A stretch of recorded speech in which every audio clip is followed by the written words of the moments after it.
Hey guys, welcome back to the channel. It is your girl Just Lovely. I have a question.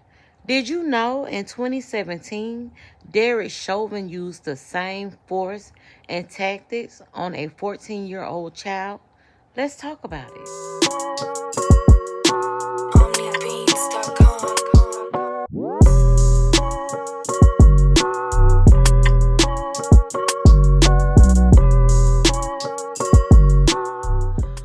Prosecutors obtained body cam footage of an incident that happened on September the 4th, 2017, where a mother had called the police on her two children, saying that they assaulted her.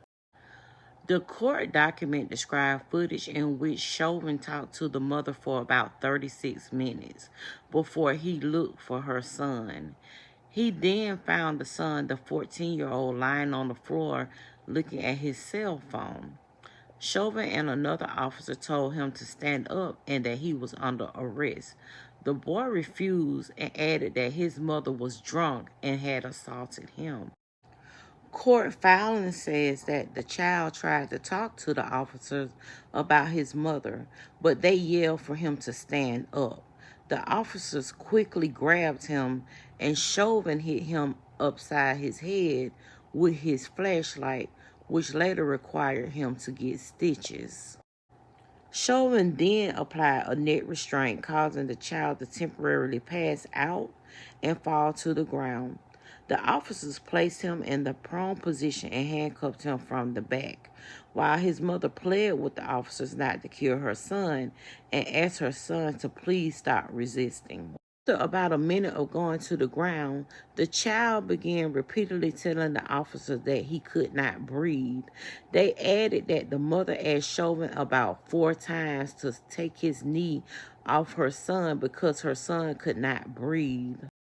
Prosecutors said that from the body cam footage, Chauvin was kneeling on this child for 17 minutes, despite repeated requests by the teenager to take his knee off him because he could not breathe.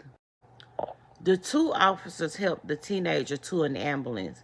The ambulance took this child to the hospital to receive some stitches. When black people call the police, it can often turn into a double-edged sword situation. On one hand, we need the protection for crime just like anyone else need. And then on the other hand, we just never know what the outcome may be when the racist police shows up to your door.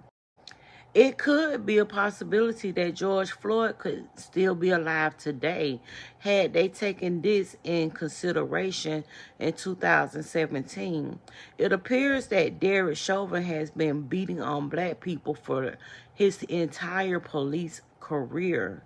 Now, for anyone who thinks that Derek Chauvin is innocent in this situation, you got to be out of your mind. Listen, guys, I did try and locate that video. However, I realized that if I had found that video, I wouldn't have had the heart to actually post it inside this one. Simply because I've honestly never watched the George Floyd incident because I'm a softie. I couldn't have. And the story actually is a little bit deeper. The mother called the officers on both her minor children, her son and daughter, who were minors at the time. But it seems like the children was trying to explain to the police officers that the mother was truly drunk and that she was assaulting them. Now, my opinion is Derek Chauvin is a complete animal, and that I pray the judge sentence him to the maximum sentence allowed. So do you think that George Floyd could still be alive? Comment down below your thoughts on this particular incident. Please go ahead and like, comment, and subscribe. And I do thank you so much for coming over here to my channel. You all have a great day. And hey, go ahead and subscribe to iPhone Tips for Seniors. I'll have that in the description box below.